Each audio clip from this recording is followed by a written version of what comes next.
நான் சம்பாரிச்சு வாங்கின பொருள் எனக்கு அதை பாக்குறப்ப ஒரு பெருமையும் சந்தோஷமும் இருக்கும். அது என்ன பொருள்? நான் என் ஹஸ்பண்ட்க்கு பைக் வாங்கி கொடுத்துருக்கேன். சோ நான் ரொம்ப கஷ்டப்பட்டு earn பண்ணி அவர் டெய்லி எடுத்து ஓட்டும் போதெல்லாம் எனக்கு நான் வாங்கி கொடுத்த பைக் தானே அப்படின்ற மாதிரி எனக்கே பெருமைப்பட்டுப்பேன் நானே அதை பார்த்து. ஓகே, எனக்கு ரொம்ப நாள் அந்த ஒரு பொருள் வாங்கணும்னு ஆசை, ஆனா வாங்க முடியல, சூழல் இல்ல. என்ன பொருள் அது? அம்மாவுக்கு வந்து வாஷிங் மிஷின் வாங்கணும் ரொம்ப ஆசை சார் இப்போ வரைக்கும். ஏன்னா நாங்க 5 பசங்க, நாங்க எங்க 5 பேரோடதும் எங்க அப்பாவோடது அவங்க எல்லாமே சேர்த்து அவங்க தான் இப்போ வரைக்கும் துவைக்கிறாங்க. அதனால அவங்களுக்கு ஒரு வாஷிங் மிஷின் வாங்கி கொடுக்கணும்னு சொல்லிட்டு ரொம்ப ஆசை இப்போ வரைக்கும், ஆனா வாங்க முடியல. அந்த பைக் வாங்கினதுக்கு வாஷிங் மிஷின் வாங்கிருக்கலாமே. அது எப்படி சார் ஒய்ஃப் கிட்ட போய் எங்க அம்மாவுக்கு வாஷிங் மிஷின் வாங்கி கொடுக்கணும்னு சொல்ல முடியாதுல்ல. நெக்ஸ்ட் கண்டிப்பா அத்தைக்காக ஒரு வாஷிங் மிஷின் சீக்கிரமா வாங்கிடலாம். எனக்கு தெரிஞ்ச வரைக்கும் ஒரு 29 இயர்ஸ்ல அவருக்கு பைக்னா ரொம்ப பிடிக்கும். வாங்கவே முடியல அவர்னால. சரி நம்ம கண்டிப்பா அதை வாங்கி, எனக்கும் நிறைய ஆசைங்க இருக்கு. பட் இருந்தாலுமே எனக்கு ரொம்ப முக்கியம் அவரோட பிரியாரிட்டி, அவரோட ஆசை எல்லாமே ரொம்ப முக்கியம்.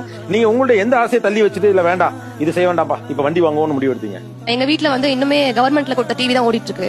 எங்க அப்பா அம்மா வந்து அப்பா நிறைய டிவி பாப்பாங்க. சோ அதனால எனக்கு வந்து எங்க வீட்ல ஒரு LED LCD டிவி மாதிரி வாங்கி வைக்கணும் அப்படின்னு ரொம்ப ஆசை. பட் ஆனா அதுவும் என்னால பண்ண முடியல. இந்த மாதிரி சின்ன சின்ன ஆசைங்கெல்லாம் தள்ளி வச்சு அவருக்கு ஒரு பைக் வாங்கி கொடுத்துருக்கேன்.